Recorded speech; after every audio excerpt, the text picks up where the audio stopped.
This is Fat Bee Man, and in this hot sun, man, it's hotter than hell down here. Look at it, sweating.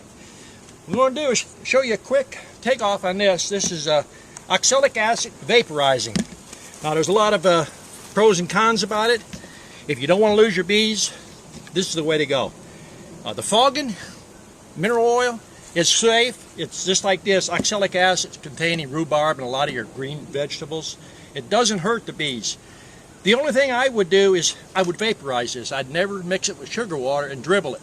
You'll kill brood. This will not kill brood. You cannot overdose these bees on that.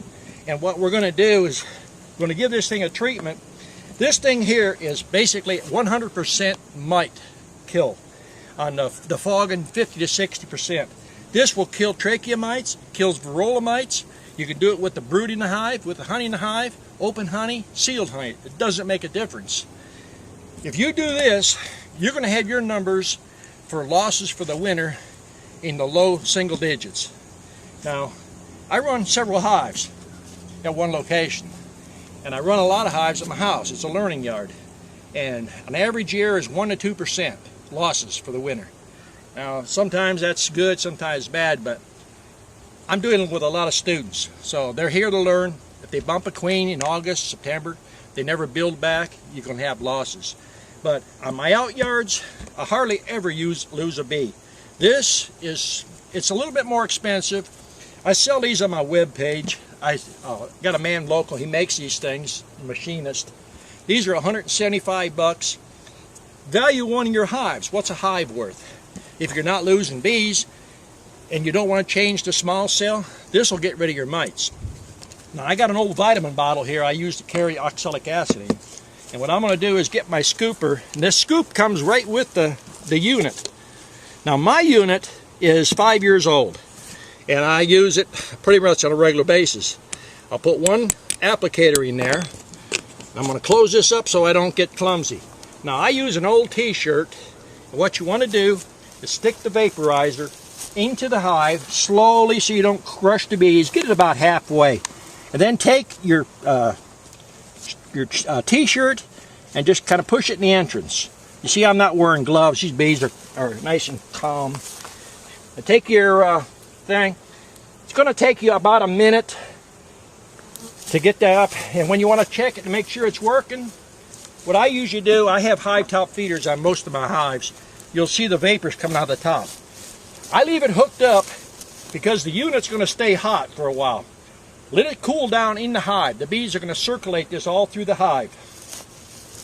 Now this is used pretty regular in Europe, in the European countries. In fact, the fellow I talked to over there, he put me on this here. He said there's no way you can overdose with this. Now this is much better than putting chemicals in. This bottle here probably going to contain about 4 or 5 ounces. This is enough to do about 400 hives.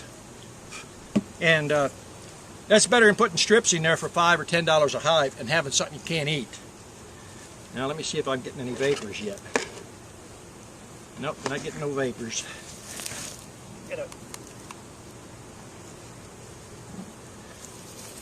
It takes a minute or so to get that hot. Once you see your vapors coming up, then you know you're cooking. This is barely cooking. Yeah, I got a little whiff of it. It's starting to work. See that bees are hanging on the front there. You got a lot of bees in there, and they're beating their wings. They're dissipating. You see the vapor starting to come out of the top? Now look here. I got a hive beetle. That vaporizer had run that hive beetle clear to the top. See that? See the vapors coming out? Let me put this to the back here. Get a background. Can you get a background better that way, this way?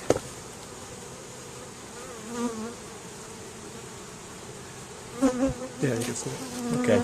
Once you start to see it, you're getting good flow through there. What I'll do is unhook the battery and just let it cool off in there. It's going to take another 30 seconds to a minute for that to cool. There you can see the vapors coming out of the front now. See them? If I was to open this up, you can see it. Look at the vapors coming out. The bees are whipping it around in there. And you'll see when I open this up, the bees are not angry. They're not coming tearing out of there. They're docile. See? They're very calm. And that was loaded across there. What I always do is check the vaporizer, make sure you're getting a good burn. All right, see that? I got no vapor, no oxalic acid left in there. I got a good burn. There should be very little powder at the bottom. And when you got that, you got a good burn. Let it cool down completely before you do the next hive. The only disadvantage of this versus the smoker, the fogger, is this here takes about a minute per hive. The fogger, as fast as you can squirt it in there, you can walk around and do all the hives. It's a lot faster, but this is more effective. This is my preferred method, and I'll make a living doing this. Thanks for watching.